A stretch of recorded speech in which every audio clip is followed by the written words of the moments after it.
Olá, tudo bom? É bom ter você aqui conosco.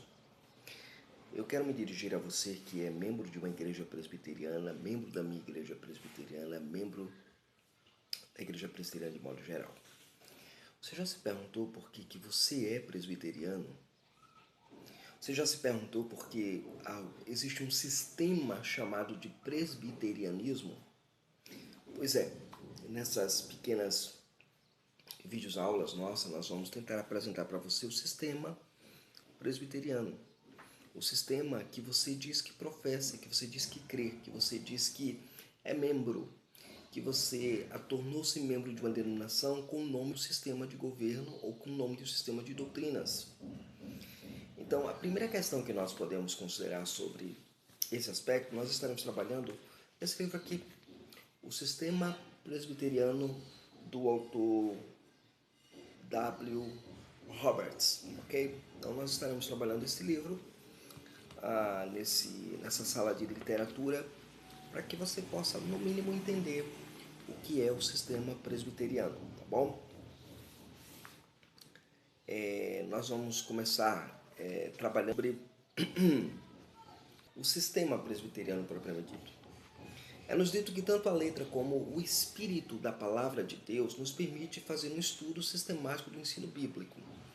Então, quando eu estudo a palavra de Deus, quando eu estudo a Bíblia Sagrada, quando eu vejo a orientação do Espírito Santo, é claro que eu posso fazer um estudo sistemático das doutrinas bíblicas, do ensino bíblico da palavra de Deus.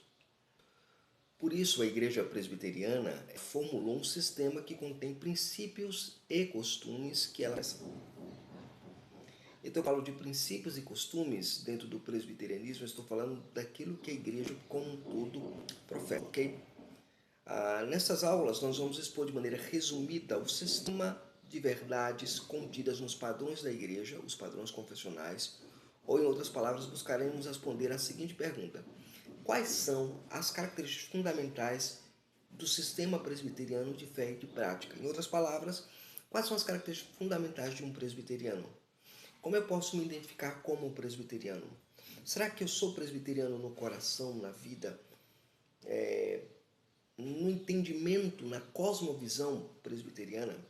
Eu não nasci num lar presbiteriano, eu não vim de uma raiz tradição presbiteriana, me tornei presbiteriano por convicção, vinha de outra denominação e acabei me engajando no presbiterianismo.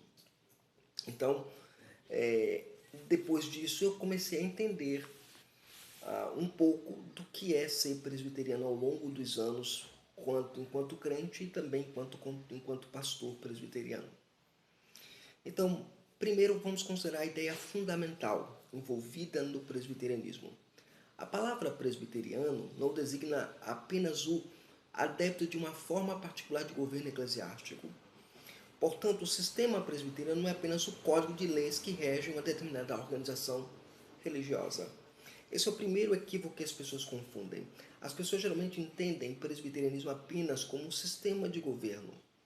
E aí daí você entender, por exemplo, que vai ter aí dentro da miscelânea presbiteriana, aí vai ter igrejas presbiterianas, a Igreja Presbiteriana do Brasil, Igreja Presbiteriana Renovada, Igreja Presbiteriana Pentecostal, Igreja Presbiteriana não sei o quê, porque as pessoas acabaram se prendendo apenas ao sistema de governo, que é bíblico, que vem das Escrituras, mas não entenderam que o sistema presbiteriano é mais do que o governo.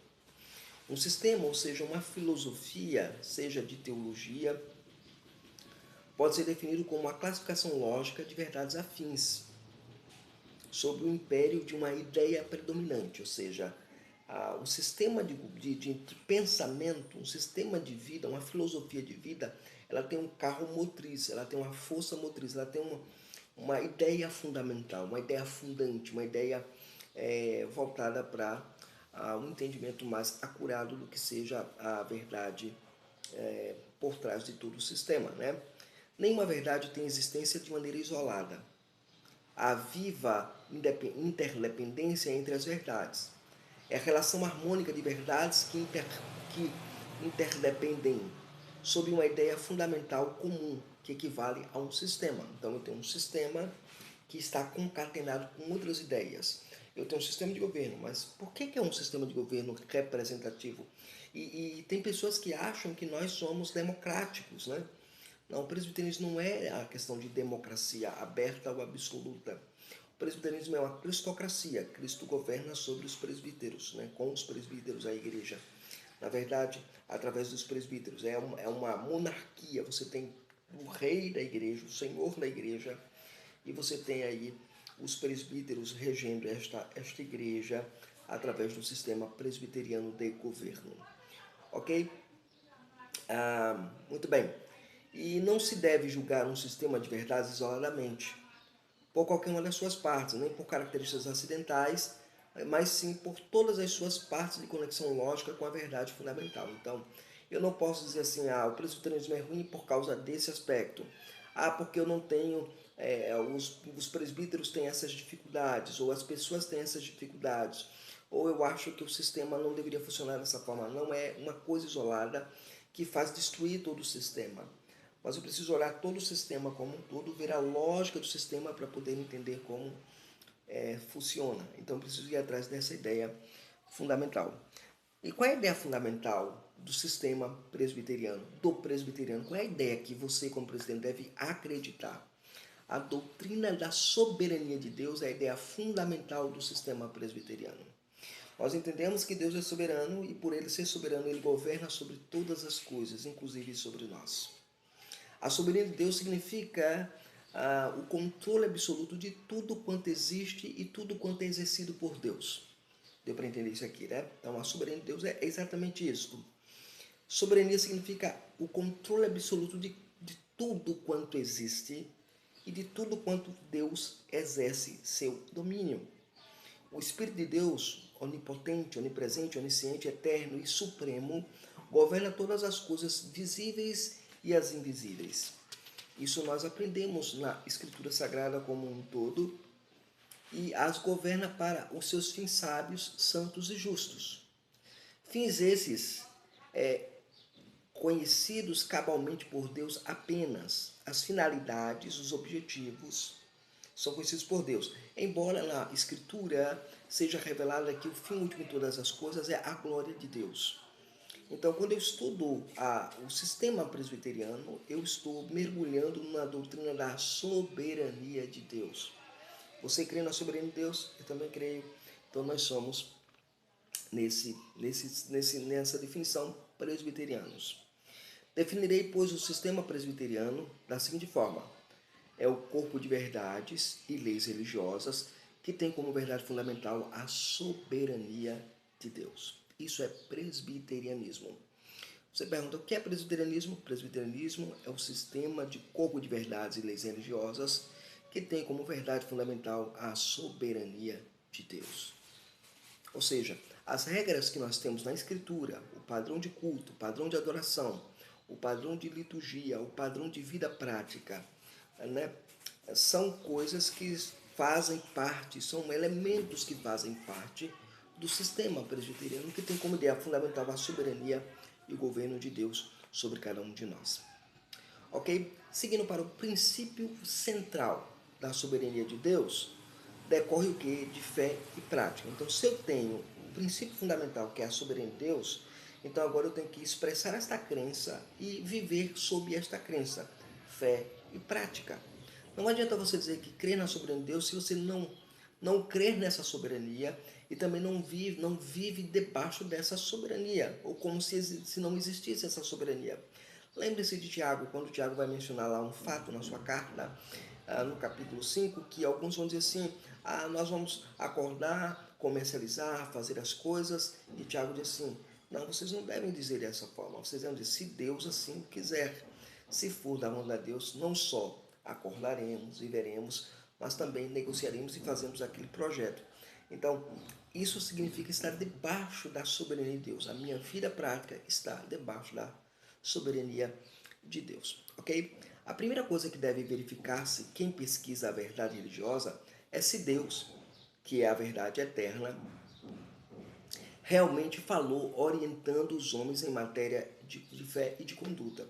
Então, veja, eu tenho a soberania de Deus e agora eu preciso saber se Deus de fato comunicou a sua verdade aos homens, falando como eles devem crer e como eles devem se comportar. Isso nos leva lá para o catecismo, né?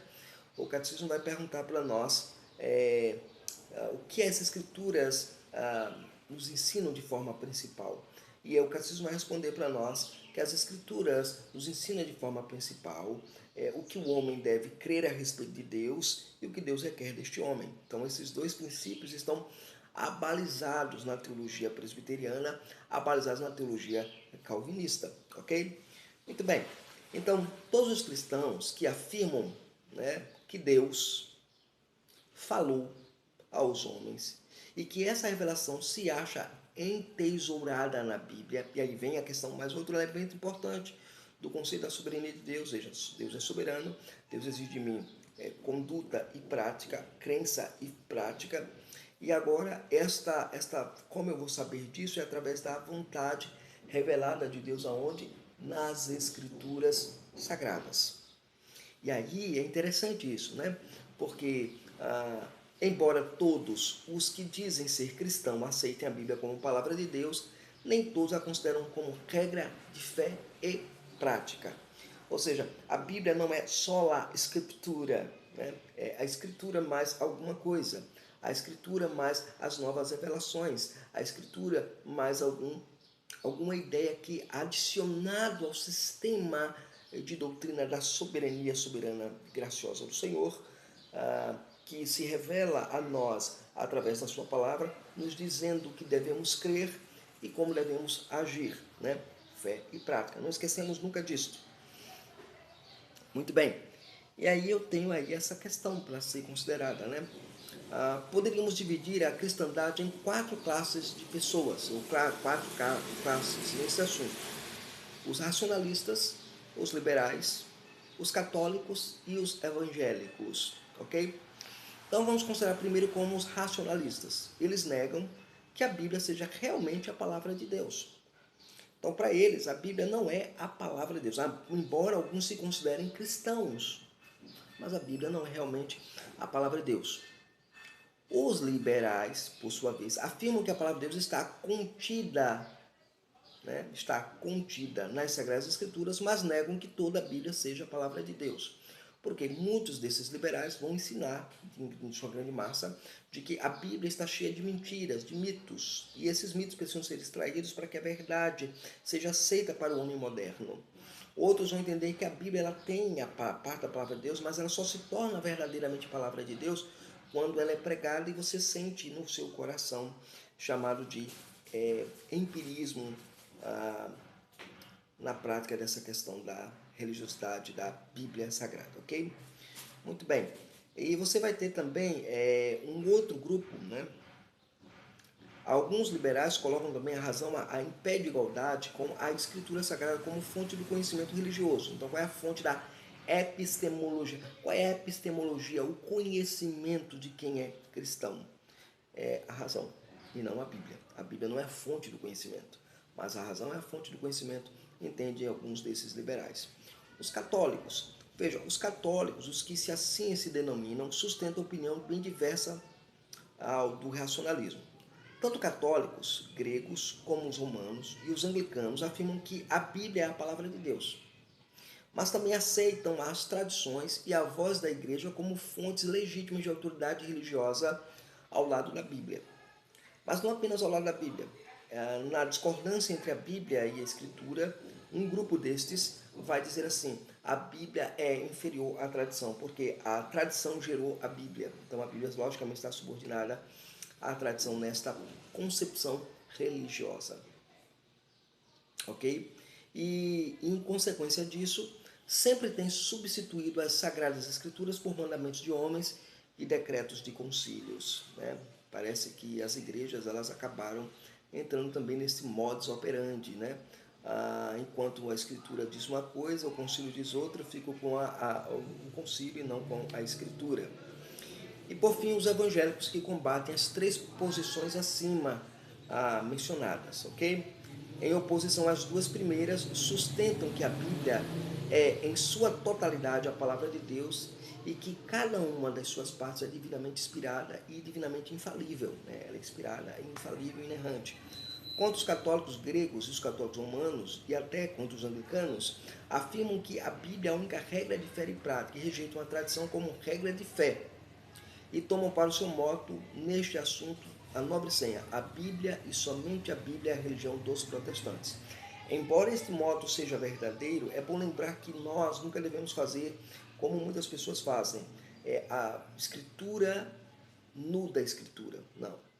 É a escritura com a tradição. Eu não posso dizer que eu posso ter apenas, eu tenho somente a Bíblia como base fundamental, mas eu preciso também ouvir a tradição quando ela concorda com as Escrituras.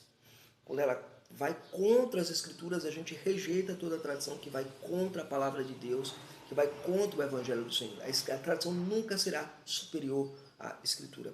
Lembrem-se sempre disso, ok? Muito bem. E aí podemos resumir assim a posição evangélica. Qual é a posição evangélica? A soberania de Deus implica a soberania de sua palavra. Desde que se concorde que na Bíblia Deus se revelou ao homem, segue-se que nem as conclusões da razão humana finita, nem os decretos de uma igreja ou de um papa infalível pode ser a regra suprema de fé e prática. Se Deus se comunicou comigo através da palavra, esses concílios não têm autoridade suprema à minha vida, como tem a Escritura, porque ela vem do próprio Deus. Se aceitarmos que certo livro é a palavra de Deus, devemos aceitá-lo em todas as suas partes como autoridade suprema. Ao lado da Bíblia, a razão não é norma de fé, mas instrumento de sua interpretação. Sobre esse assunto, os presbiterianos pensam, como todos os evangélicos, que a regra de fé e prática é toda a Bíblia e somente a Bíblia. Ok? E aí o que é que significa? Que o sistema presbiteriano, ele aceita como objeto de consideração permanente apenas aquelas coisas cuja origem e autoridade decorrem das Escrituras. Então, por isso que o culto presbiteriano ele tem que ser balizado pelas Escrituras, fundamentado pelas Escrituras e tudo mais. Poderíamos chamar a aceitação da soberania da palavra de Deus o princípio orgânico. Vem ele exposto no primeiro capítulo da Confissão de Fé de Westminster, e os presbiterianos iniciam a sua confissão de fé colocando as Escrituras em primeiro lugar. Por isso nós somos crentes da Bíblia, crentes da Escritura, ok? Esse foi o nosso estudo de hoje sobre o sistema presbiteriano. Nós voltamos na nossa próxima aula, continuando estudando o sistema presbiteriano.